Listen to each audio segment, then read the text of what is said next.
Midnight horror স্টেশনের সমস্ত গল্প শুনতে চলে আসুন আমাদের নতুন ঠিকানা mhstation.com। শুনতে থাকুন আমাদের আজকের গল্প মল্লিক ভিলা।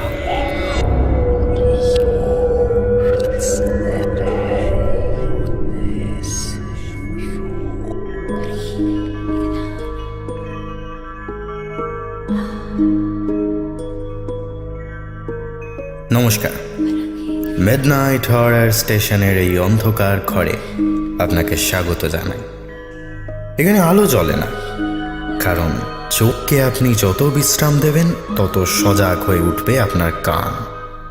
এমন কিছু শব্দ আপনি শুনতে পাবেন সাধারণত যা শুনেও খেয়াল করেন না। শুধু চোখের কম দেখার জন্য নয়, কানের অতি সক্রিয়তার জন্য হয়তো আমরা আলো নিভে গেলেই বেশি করে ভূত দেখি। তবে আজ যে গল্পটা আমি আপনাদের বলবো তাতে কিন্তু একটু অন্ধকার নেই, অর্থাৎ চোখ বা কানের ভুল হওয়ার কোনো জন্য। এই রৌদ্রোজ্জ্বল দুপুরে শুরু হয়ে সেখানেই শেষ হবে এই গল্প। কিন্তু তাতেই সব ভুল আটকানো যায় কি? চলুন দেখা যাক আমাদের আজকের গল্পে মল্লিক ভিলা।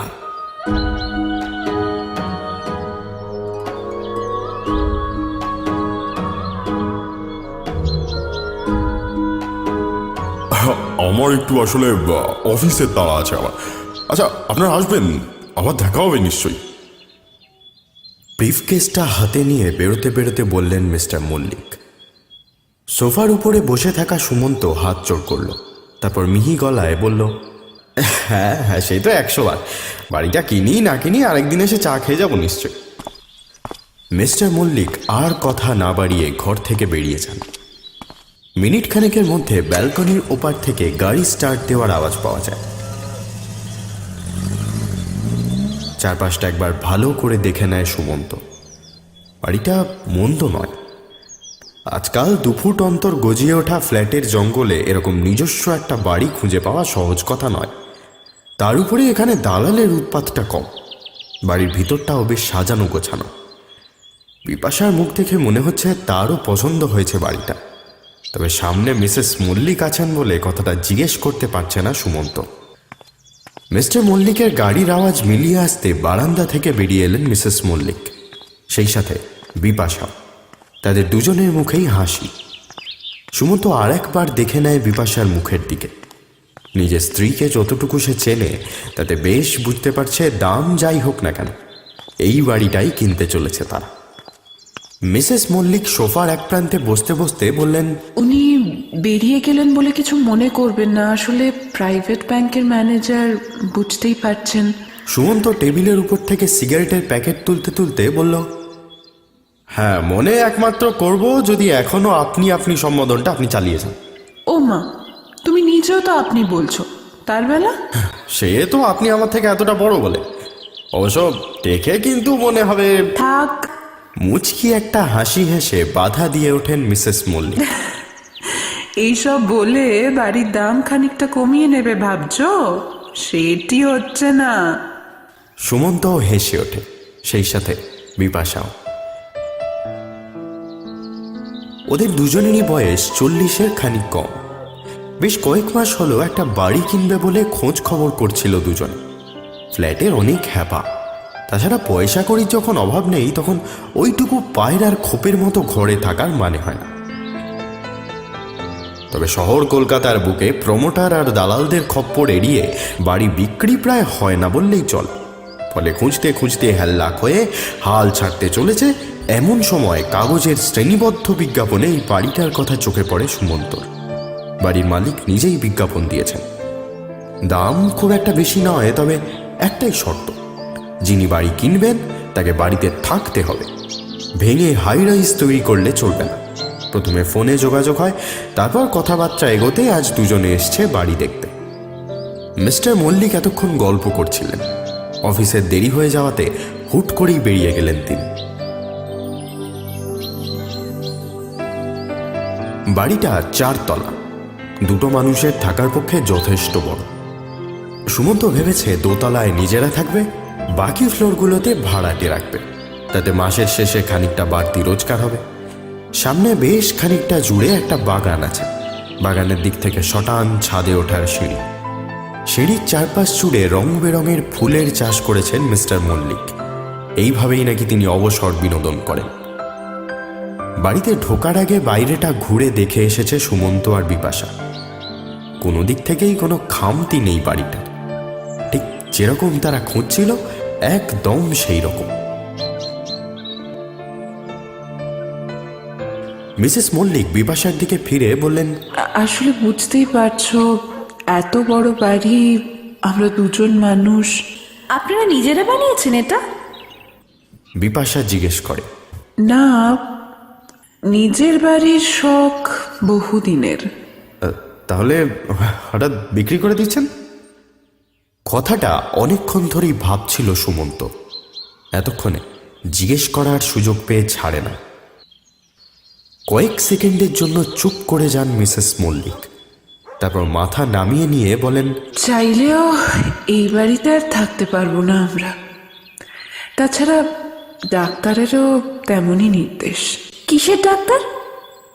অবাক হয়ে জিজ্ঞেস করে বিপাশা। ডাক্তার বলতে সাইকিয়াট্রিস্ট। আজ মাসখানেক হলো আমরা দুজনেই ডাক্তার মিত্রকে কনসাল্ট করছি।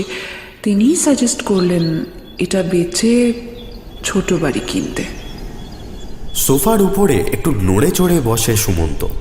মনে হয় কিছু একটা আড়াল করতে চাইছেন মিসেস মল্লিক, বা হয়তো ঠিক এই মুহূর্তে খুলে বলতে চাইছেন না কথাটা।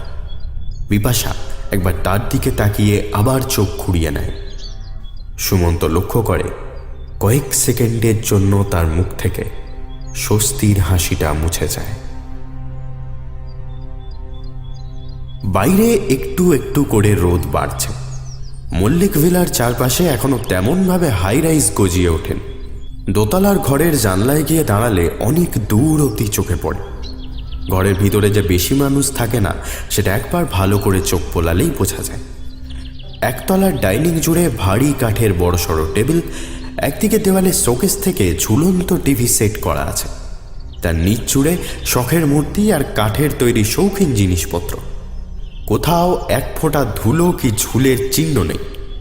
সুমন্তদের টেবিলের উপরে চায়ের কাপ শেষ হয়েছে অনেকক্ষণ আগে। একটু একটু করে ছাইতে ভরে উঠেছে অ্যাস্ট্রে। কি যেন ভেবে উঠে পড়লেন মিসেস মল্লিক। তারপর জোর করে গলায় উৎসাহ এনে বললেন, এই দেখো, এতক্ষণ বসে আছি, তোমাদের বাড়ির ভিতরটাই দেখানো হয়নি। চলো দেখিয়ে আনি। ওটা বড় কথা নয়, আপনি তো আর প্রফেশনাল ব্রোকার নয়। উঠতে উঠতে বলে সুমন্ত। বিপাশাও উঠে দাঁড়ায়। তার দিকে তাকিয়ে মিসেস মল্লিক বলেন, তোমরা হঠাৎ ফ্ল্যাট ছেড়ে এত বড় বাড়ি কিনছো যে? আমরা তো ভেবেছিলাম কোনো জয়েন্ট ফ্যামিলি কিনবে। অল্প হাসে বিপাশা। তারপর মল্লিকের পিছন পিছন সিঁড়ির দিকে এগোতে এগোতে বলে, শখটা আসলে আমারই। ওর ব্যবসার কাজে আসলে লোকজন বাড়িতে আসতেই থাকে।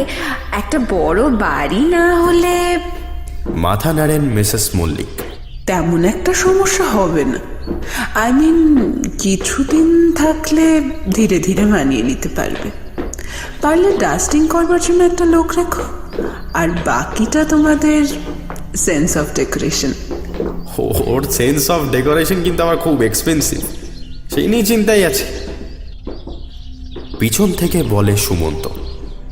মিসেস মল্লিক আর কিছু বলেন না। একতলার সিঁড়ি পার করে দোতলায় উঠে আসে তিনজনে। এই তলায় সব মিলিয়ে 3টে ঘর। সিঁড়ি দিয়ে উঠেই লাইন দিয়ে পরপর দরজাগুলো, দুটো বন্ধ, একটা খোলা। সামনে দিয়ে একটা ছোট্ট প্যাসেজ। প্যাসেজের শেষ প্রান্তে কিচেন। মিসেস মল্লিক একটা বন্ধ ঘরের দিকে এগোতে এগোতে বললেন, এগুলো তোমরা লিভিং রুম হিসেবে ইউজ করতে পারো। আমরা তাই করি। একটা ঘর আমার আর একটা ওনার। আর একটা? উৎসাহের বসেই প্রশ্নটা করে বসে বিপাশা। মিসেস মল্লিক এই কটা সিঁড়ি উঠেই খানিকটা হাঁফিয়ে গেছিলেন। স্বাভাবিকের থেকে একটু জোরে নিঃশ্বাস পড়ছিল তার। সেই ক্লান্ত মুখে একটা বিষণ্ণ হাসি খেলে যায়।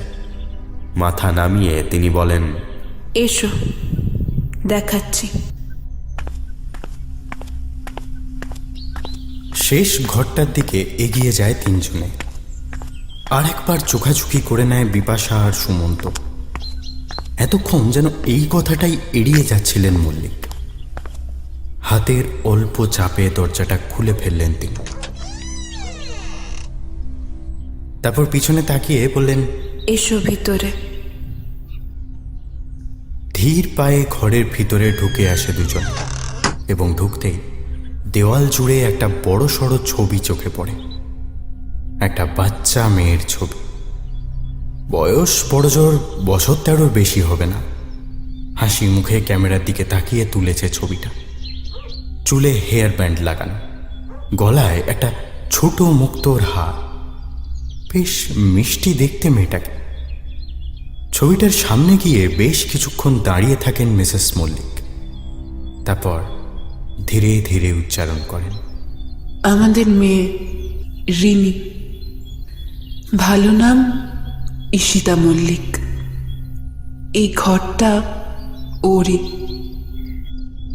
এতক্ষণে ঘরটার দিকে ভালো করে তাকিয়ে বিপাশা বুঝতে পারে ঘরটা সত্যি কোনো বাচ্চা মেয়ের। অন্তত এক সময় তাই ছিল। ঘরের এক কোণে একটা রকিং হর্স রাখা আছে। পরিপাটি বিছানার উপর সাজিয়ে রাখা আছে কতগুলো টেডি বিয়ার। আয়নার সামনে দু একটা পারফিউম আর মেকআপের জিনিসপত্র। বোঝা যায় দীর্ঘদিন ব্যবহার করা হয় না তাদের। খানিকটা এই কারণে বাড়িটা বিক্রি করে দিচ্ছি জানো। ওর স্মৃতি ছড়িয়ে আছে ভারীময়। দুজনের কেউই কিছু কথা খুঁজে পায় না। মিসেস মল্লিক এখনো ওদের দিকে পিঠ ফিরিয়ে দাঁড়িয়ে আছে। দেওয়ালের ছবি থেকে হাসছে রিমি। এ বাবা, তোমরা দাঁড়িয়ে রইলে যে, বসো। হাত বাড়িয়ে বিছানাটা দেখিয়ে দেন মিসেস মল্লিক। খানিক ইতস্তত করে বসে পড়ে দুজনে। এতক্ষণে বেশ জল তেষ্টা পেয়েছে সুমন্তর, কিন্তু এই ঘরের কোথাও জলের বোতল রাখা নেই। ছবির দিক থেকে এতক্ষণে চোখ সরিয়ে নিয়েছেন মিসেস মল্লিক। বিছানার পাশে ছোট তেপায়া টেবিলের উপরে রিমির আরেকটা ছবি রাখা ছিল। সেটা হাতে তুলে নিয়ে আঁচল দিয়ে মুছতে মুছতে বললেন, এখনো মনেই হয় না ও নেই। মনে হয় এক্ষুনি স্কুল থেকে ফিরে কলিং বেল বাজাবে, ঘরে এসে বিছানার উপর ছুঁড়ে ফেলবে ব্যাগটা, আমি চিৎকার করব, ও হি হি করে হেসে ভ্যাংচাবে আমাকে। ওইটুকু মেয়ে। শেষ কথাগুলো বলতে বলতে মহিলার গলা ধরে আসে। সুমন্ত বেশ বুঝতে পারে মেয়ের মৃত্যুর স্মৃতি এখনো টাটকা হয়ে জেগে আছে মিসেস মল্লিকের মনে। ঘরটা এখনো পাল্টে ফেলেননি তিনি। দেওয়ালের ছবিটা বেশ উপরে, অথচ সেটাকেও মোছামুছি করা হয় রোজ। এই জন্যেই কি সাইকিয়াট্রিস্ট? হ্যাঁ, ডক্টর মিত্র না থাকলে আমরা সার্ভাইভ করতে পারতাম না। একটা সময় তো প্রতিদিন এসে আমাদের বাড়িতে কথা বলে গেছেন উনি। মাথা নামিয়ে নেয় বিপাশা। এত বড় বাড়ি থেকে যদি ওইটুকু বয়সের একটা মেয়ে চলে যায়, তাহলে সত্যি দিন কাটানো অসহ্য হয়ে ওঠে। তার মনটাও বিষণ্ণতায় ভরে যায়। সেই সাথে একটা কৌতূহলও দানা বাঁধতে থাকে। হঠাৎ মেয়েটা মারা গেল কি করে? নিজে থেকে সে প্রশ্নটা জিজ্ঞেস করাও খারাপ দেখায়। হাতের ছবিটা টেবিলের উপর রেখে দেন মিসেস মল্লিক। তারপর অল্প হেসে বলেন, তোমাদের ছেলে মেয়ে আছে? মাথা নাড়ায় সুমন্ত। তারপর পকেট থেকে সিগারেটের প্যাকেট বের করে আরেকটা সিগারেট ধরায়। বিপাশা বাধা দিয়ে ওঠে।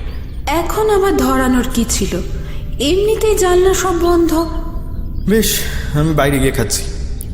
কথাটা বলে উঠে পড়ে সুমন্ত। তারপর খোলা দরজা দিয়ে বেরিয়ে বারান্দায় গিয়ে দাঁড়ায়। ঘরের ভিতরের বাতাস খানিকটা ভারী হয়ে উঠেছে। বেশ অস্বস্তি হয় বিপাশার। একটা 13 বছরের বাচ্চা মেয়ে থাকতো এই ঘরে। সে সময় আসলে হয়তো এই ঘরেই পাওয়া যেত তাকে। শোনা যেত তার হাসির আওয়াজ। ঘরের টেডি বিয়ারগুলো ছড়িয়ে ছিটিয়ে থাকতো এদিক ওদিক। আচ্ছা, ওর কি কোনো রোগে? বিপাশার কথা শেষ হবার আগেই বলে ওঠেন মিসেস মল্লিক, না, রোগ নয়, it was an accident. An accident and We had nothing to do. এই প্রথম কেমন যেন গা ছমছম করে ওঠে বিপাশা। কি ধরনের অ্যাক্সিডেন্টে মারা গিয়েছিল মেয়েটা? রাস্তায় নাকি এই বাড়িতে? সুমন্ত বেরিয়ে যেতে এতক্ষণে যেন খানিকটা সহজ হয়েছেন মিসেস মল্লিক। তার চোখের কোলবে এক ফোঁটা জল গড়িয়ে পড়ে। দ্রুত হাতে সেটা মুছে নেন তিনি। তারপর বিছানার উপর পিঠ এলিয়ে দিয়ে এক দৃষ্টে সিলিংয়ের দিকে তাকিয়ে থাকেন। সেদিন সকালে উঠেও বুঝতে পারিনি এত বড় একটা কাণ্ড হয়ে যাবে। রোজ যেমন স্কুলে যায় সেদিনও গিয়েছিল। ছোট থেকে ও একটু একলা থাকে, সাধারণ মেয়েদের থেকে একটু বেশি ভাবুক প্রকৃতির। এ বাড়িতে এসে একটা নতুন বন্ধু হয় ওর, মিমি। মিমিকে? তাকে থামিয়ে দিয়ে প্রশ্ন করে ওঠে বিপাশা। একটু চাপা হাসি হাসেন মিসেস মল্লিক। Imaginary friend. এই বয়সের বাচ্চাদের বন্ধু বান্ধব না থাকলে যা হয় আর কি। রিনি আর মিমি বেশ বানিয়ে নাম দিয়েছিল তো। আমাদেরকে নাকি ভয় পেত মিমি, তাই আমরা ঘরে এলেই অদৃশ্য হয়ে যেত। তবে দরজার বাইরে থেকে বেশ কয়েকবার বিড় করে কথা বলতে শুনেছিলাম ওকে। বলতো মিমি নাকি খুব ভালো মেয়ে, শুধু একটু রাগী। কোনো কারণে রেগে গেলে নাকি মাথা ঠিক থাকে না তার, খেলনা ছুঁড়ে ফেলে দেয়। এমনকি ছুরি দিয়ে হ্যারির পেটেও চিড়ে দিয়েছে কয়েকবার। হ্যারিকে? Teddy bear. ওর সব কটা টেডির আলাদা আলাদা নাম ছিল। আমরা একদিন বাড়ি এসে দেখলাম সত্যি একটা টেডির পেট চেরা। But you know, it was her own mischief. Doctor Mitra বলেছিলেন নিজের দুষ্টুমি চাপা দেওয়ার জন্য মিমির ঘাড়ে দোষ চাপিয়ে দিল। বাবা, এ তো সাংঘাতিক ব্যাপার। আমাদের অবশ্য এসব খারাপ লাগতো না। মিমি ছাড়া জ্যান্ত মানুষ বলতে আমরাই ছিলাম ওর বন্ধু বান্ধব। বাড়িতে থাকতে আমাদের সাথেই থাকতো। মিমি নাকি মাঝে মাঝে ছাদে বেড়াতে যেত। ওর যাওয়ার অনুমতি ছিল না, তাই বাধ্য হয়ে নিচে থাকতে হতো। আপনারা কোনো ব্যবস্থা নেননি? মানে সত্যিকারের বন্ধু তৈরি করতে ইনএবিলিটিটাও তো বাচ্চাদের একটা মানসিক রোগ। একটা দীর্ঘশ্বাস ফেলেন মিসেস মল্লিক, বলেন, ব্যবস্থা নেওয়ার আর সুযোগ দিল কই বলো? তার আগেই তো। ঠিক কি হয়েছিল বলুন তো? এতক্ষণের চাপা কৌতূহলটা এবার আর ধরে রাখতে পারে না বিপাশা। প্রশ্নটা করেই মনে মনে জিভ কাটে সে। একটু বেশি ব্যক্তিগত হয়ে গেছে প্রশ্নটা। মিসেস মল্লিকের মুখে কিন্তু কোনো পরিবর্তন আসে না। তিনি আগের মতোই সিলিংয়ের দিকে তাকিয়ে এক মনে বলে যেতে থাকেন, that was A Saturday. Or half ছুটি হতো। আমাদের ড্রাইভার গাড়িতে করে স্কুল থেকে নিয়ে আসতো ওকে। সেদিন বাড়ি ফিরতে মনে হলো ওর মনটা খারাপ। কারণ জিজ্ঞেস করতে বলল মিমি নাকি ওর সাথে সারাদিন কথা বলেনি, আজ ভীষণ রেগে আছে। বুঝলাম স্কুলে কিছু একটা গন্ডগোল হয়েছে। কারণ জিজ্ঞেস করতে বলল কাল মিমির জন্মদিন ছিল, কিন্তু ভুলে গিয়েছিল রিমি। সেই জন্যেই নাকি সে ভয়ানক রেগে আছে। আমরা আর অতটা গুরুত্ব দিইনি জানো। এরকম কথা ও তো মাঝে মধ্যেই বলে।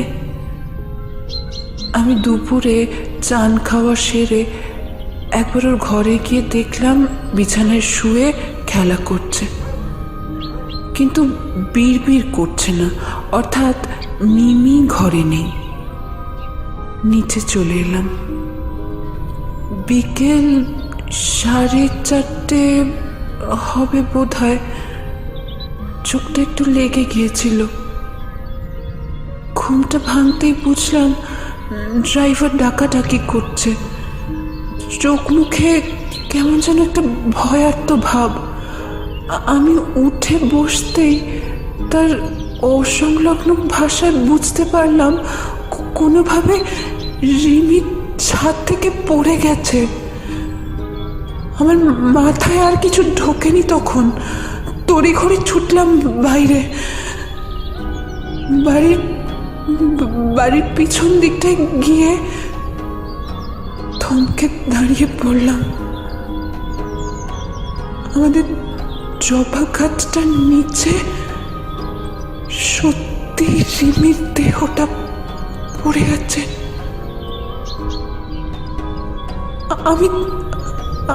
আমি যতক্ষণে সেখানে গিয়ে পৌঁছেছি ততক্ষণে সব শেষ। তাও অ্যাম্বুলেন্স ডেকে হসপিটালে নিয়ে যাওয়া হয়েছিল। তখনই ওরা বলল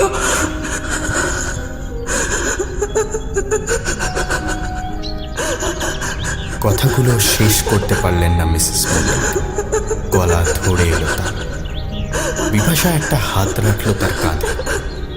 বারবার তার চোখ চলে যাচ্ছে দেওয়ালের ঝুলন্ত ছবিটার দিকে। জোর করে সেদিক থেকে মনটা সরিয়ে এসে বলল, কাঁদবেন না প্লিজ, ও এই বাড়িতেই আছে হয়তো। মিসেস মল্লিক ডান হাতে চোখের জল মুছতে মুছতে বললেন, আশ্চর্য ব্যাপার কিন্তু জানো, আমাদের ছাদের পাঁচিলটা বেশ উঁচু। ওর যা হাইট ছিল তাতে অনিচ্ছাকৃত পড়ে যাওয়াটা নেক্সট টু ইম্পসিবল। অনিচ্ছাকৃত বলতে ছাদে আর কে ছিল তখন? No one. আমি দোতলায় ঘুমোচ্ছিলাম আর ড্রাইভার মুজিব গাড়িতেই বসেছিল। সেই দেখে রিমি ছাদের পাঁচিলের উপর দাঁড়িয়ে আছে। সে কি? সে তো ডেঞ্জারাস। Extremely dangerous. রিমি তার আগে কোনোদিনও এভাবে ছাদের পাঁচিলে ওঠেনি জানো। তাহলে সেদিন উঠল যে? অবাক হয়ে জিজ্ঞেস করে বিপাশা। কি যেন একটা সন্দেহ হয় তার। একটা অল্প বয়সী হাসি খুশি মেয়ে আচমকা ছাদ থেকে লাফ মারতে যাবে কেন? তবে কি কেউ জোর করে তাকে ছাদের পাঁচিলে তুলেছিল? কে হতে পারে? মিসেস মল্লিক মনে করার চেষ্টা করেন। মুজিব বলেছিল ছাদ থেকে নিচে পড়ার পর অস্পষ্ট কিছু কথা বলেছিল রিমি। হার লাস্ট ওয়ার্ডস। কি বলেছিল? আর একটা হাত মিসেস মল্লিকের কাঁধের উপরে রেখে জিজ্ঞেস করে বিপাশা। একটা নাম বলেছিল বারবার। মিমি। মিমি নাকি ওকে ঠেলে ফেলে দিয়েছে ছাদ থেকে। কিন্তু তা কি করে হয়? মিমি তো... আই ডোন্ট নো বিপাশা। কথাটা বলে হাত দিয়ে মুখ ঢেকে নেন মিসেস মল্লিক। বিপাশা আর কিছু জিজ্ঞেস করে না। এই ঘরটার ভিতরে আচমকাই যেন ঠান্ডাটা বেড়ে উঠেছে। চারপাশ আশ্চর্য রকম নিস্তব্ধ। টিউবের আলো দেওয়ালের ছবিটার উপর ঝলকে উঠছে বারবার। তাতেই মেয়েটার হাসিটা যেন কেঁপে উঠছে। কি হয়েছিল সেদিন? কে ছাদ থেকে ঠেলে ফেলে দিয়েছিল রিমিকে? কার রাগ ছিল তার উপরে?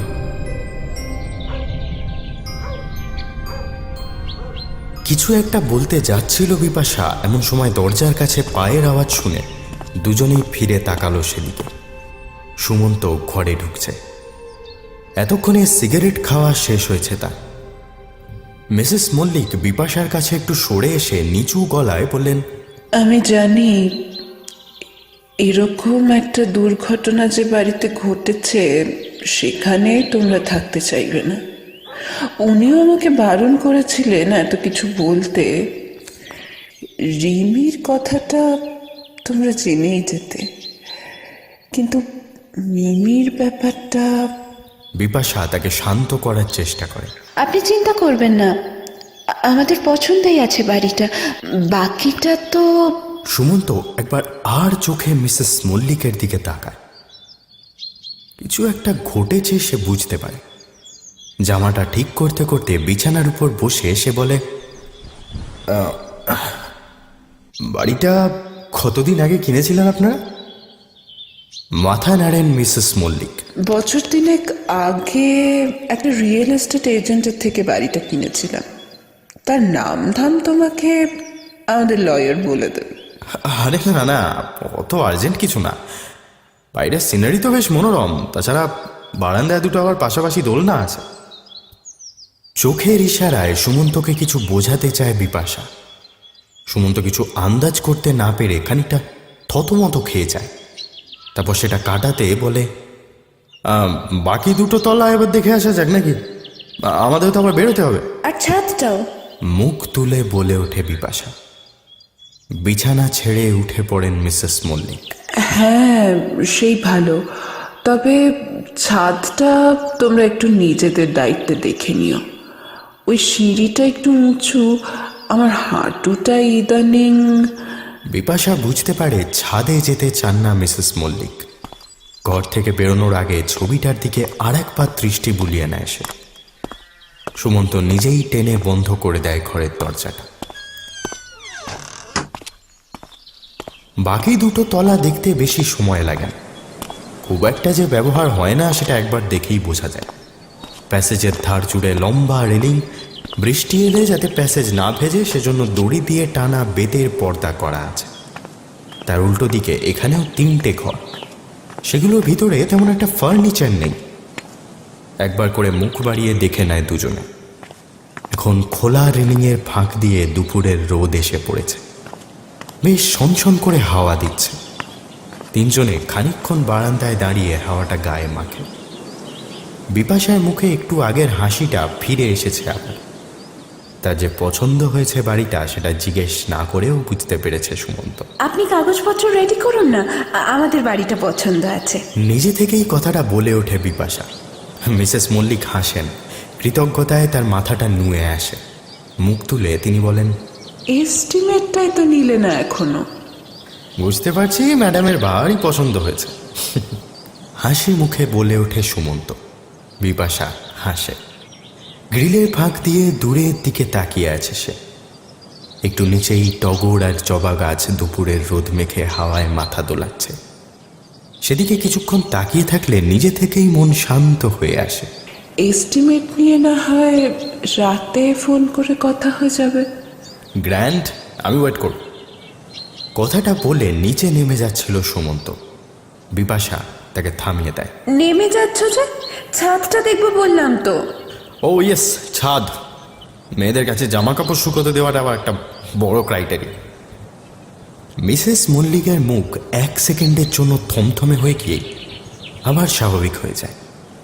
একটা হাত দিয়ে গ্রিল ধরে তিনি বলেন, হ্যাঁ, তোমরা দুজনে দেখে এসো না হয়, আমি নিচে যাই। ছাদের দরজা খোলাই আছে। মিসেস মল্লিক সিঁড়ি দিয়ে নিচে নেমে যেতে দুজনে উপরে উঠে আসে। ছাদের সিঁড়িটা সত্যিই খানিকটা লম্বা। উঠতে উঠতে সুমন্ত লক্ষ্য করে স্বাভাবিকের থেকে একটু বেশি জোরে নিঃশ্বাস পড়ছে বিপাশা। যথেষ্ট শক্তপোক্ত মেয়ে সে। এটুকু সিঁড়ি উঠে এতটা হাঁপিয়ে গেল। ছাদের দরজায় ঠেলা দিয়ে ভিতরে ঢুকে আসে দুজন। বেশ বড় সড়ো ছাদ। চারপাশে এত লম্বা বাড়ি নেই বলে অনেকটা আকাশ দেখা যায়। হাওয়ার তেজ এখানে বেশ বেড়ে উঠেছে। শীতের দুপুর বলে খারাপ লাগছে না রোদটা। দুপাশে সিমেন্টের রেলিং বেশ উঁচু। তারই একপাশে এসে দাঁড়ায় দুজনে। মাথার উপরে হাত তুলে আড়মোড়া ভাঙে সুমন্ত। তারপর বাইরের দিকে তাকিয়ে থাকতে থাকতে বলে, হুট করে কনফার্ম করে ঠিক করলে? যা হোক একটা দাম চেয়ে বসে যদি। বিপাশা উত্তর দেয় না। তার দুটো চোখ চিকচিক করে উঠছে বারবার। শরীরটা যেন কেঁপে উঠছে একটু একটু। সিমেন্টের রেলিং খামচে ধরেছে সে। সমস্ত শরীর বেয়ে কিছু একটা উত্তেজনা যেন ঠিকরে বেরোতে চাইছে। কি হয়েছে বলো তো তোমার? প্রশ্নটা শুনে মুহূর্তে সুমন্তর দিকে ঘুরে তাকায় সে। তারপর ভীষণ চাপা কিন্তু উত্তেজিত গলায় বলে, কাগজের বিজ্ঞাপনটা দেখে আমি ঠিক গেস করেছিলাম সুমন্ত, এত ভালো বাড়ি মানুষ এমনি এমনি বেচে দিতে চায় না। মিমি ফিরে এসেছে।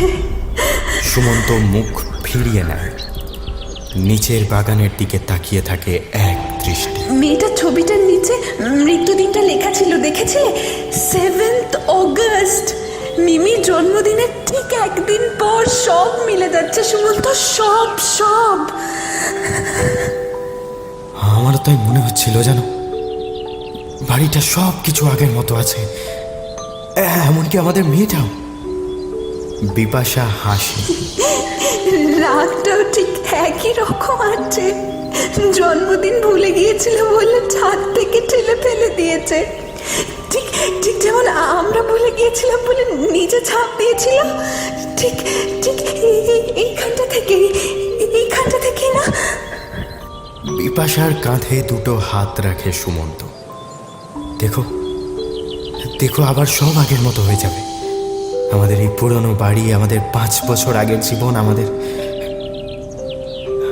মেয়ে। রেলিংয়ের কাছ থেকে ছাদের ভেতরের দিকে খানিকটা এগিয়ে আসে বিপাশা।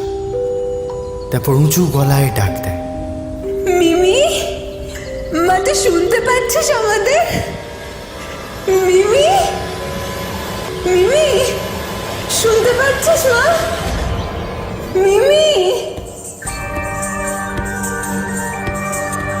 হাওয়ার শনশন শব্দের ফাঁকে ক্ষীণ একটা শব্দ ভেসে আসে, নুপুরের আওয়াজ। কোনো বাচ্চা মেয়ে যেন নুপুর পরে ছাদের এক পাশ থেকে আর এক পাশে ছুটে যাচ্ছে। খিলখিলিয়ে হেসে ওঠে বিপাশা, তারপর ছুটে যায় নুপুরের শব্দ লক্ষ্য করে। দুপুরের ঝকমকে রোদ সেই হাসিতে প্রতিফলিত হয়ে আরো বেশি করে রাঙিয়ে দেয় দুটো মৃত্যুর গন্ধ লেগে থাকা ছাদটাকে।